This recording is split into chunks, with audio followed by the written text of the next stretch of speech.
এমন সময় হালিমাতুস সাদিয়া ওনার স্বামীকে বললেন, প্রাণের স্বামী গো, আমাদের সাথে যত মহিলাগণ এসেছিলেন তায়েফ নগরী থেকে সবাই যার যার সামর্থ্য অনুযায়ী সন্তান নিয়ে গেল। আমরা খালি হাতে না যাইয়া শিশু মুহাম্মদকে আমাদের সাথে নিয়ে নেই। সুবহানাল্লাহ। আমরা খালি হাতে যাওয়ার চাইতে ইতি মুহাম্মদ সাল্লাল্লাহু আলাইহি সাল্লামকে নিয়ে নেই। স্বামী রাজি হয়ে গেল। হালিমাতুস সাদিয়া নবীজির দুধ মাতাম, উনি বলতেছেন, তায়েফ নগরী থেকে আমরা এমন একটা গাধী দিয়ে আসছিলাম, গাধীটা ছিল খুবই দুর্বল, আমাদেরকে আরোহী করে আনার মতন শক্তি ছিল না। আমাদের সাথে আর একটা আমার সন্তান ছিল, স্বামী ছিল, আর একটা বয়স্ক উট ছিল। আমার স্তনের মধ্যে দুধ ছিল না। সারা রাত আমার সন্তান দুধ খাওয়ার জন্য কান্নাকাটি করেছে। দুনিয়ার মানুষেরা শুনে রাখো, শুনে রাখো, আমি যখন শিশু মোহাম্মদকে নিয়ে মক্কা শরীফ থেকে তায়েফের উদ্দেশ্যে রওনা হয়ে গেলাম, তখন আমার স্তনের মধ্যে দুধে পরিপূর্ণ হয়ে গেল।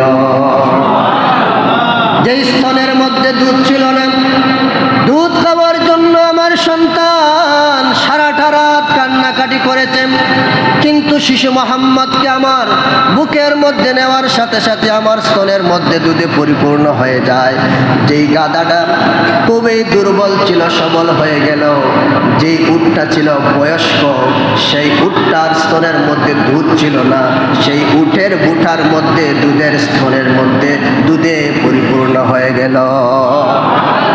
তায়েফ নগরী থেকে আমরা যখন অন্যান্য গোত্রের মহিলাদের সাথে রওনা দিয়েছিলাম, আমাদের গাদিটা অনেক দুর্বল হওয়ার কারণে আমাদের কাফেলা অনেক আগে মক্কা শরীফ পৌঁছে যায়, আমরা পিছনে পড়ে যাই।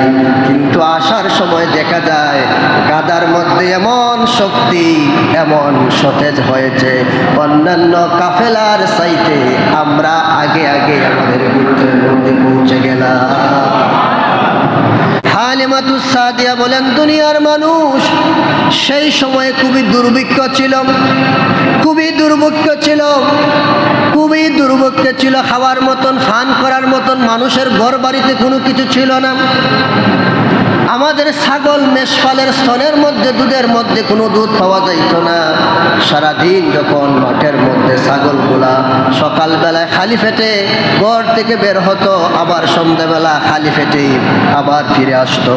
শিশু মোহাম্মদ সাল্লাল্লাহু আলাইহি সাল্লামকে নিয়ে যখন আমি মক্কা থেকে তায়েফ নগরীতে বনি সাদ গোত্রের মধ্যে আসলাম, আমাদের যত দুম্বা, মেহে, বেড়া, ছাগল যা কিছু ছিল সব সেই যখন আমরা মাঠের মধ্যে সকাল বেলায় পাঠাইতাম, নবীজির বরকতে সন্ধ্যাবেলায় সমস্ত পশু পাখিগুলা পেট ভরে বাড়ির মধ্যে ফিরত।